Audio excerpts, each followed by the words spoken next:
Another form of business structure is a general partnership, which is an association between two or more people in business seeking a profit.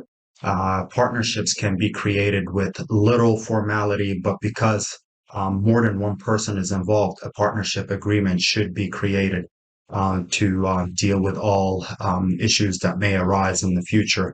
A partnership agreement stipulates the terms of the partnership by formalizing rules for profits, loss sharing, ownership percentage, dissolution term, and um, and management's right, among many other things. So, among the pros of a general partnership, it's like a sole proprietorship. It is simple to set up. It is usually less expensive to form and require less paperwork and formalities than corporations. Partners can combine resources and share the financial commitment with each other. All income deduction and credits pass through to the individual partner and reported on their individual tax return. This could be both positive and negative. If the business is generating a lot of money, then it could be negative because it will push the individual to a higher tax bracket.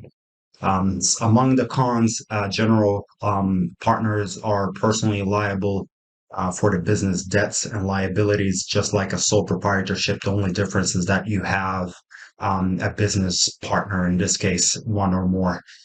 Each partner is also liable for debts incurred by the action of other partners. So in this case, you have to actually trust the person that you partner with, because they can rack up debt, and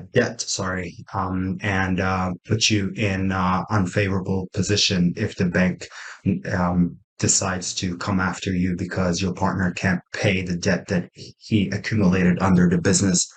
Um, and also, because of this potential personal liability, general partnerships are limited in their ability to raise money and attract investors. Investors don't want to invest in risky businesses that have a lot of liabilities, or a general partnership structure. Shared decision making by the partners, especially the ones that have higher shares, um, technically their decisions could overrule yours, and that could be less favorable than a sole proprietorship.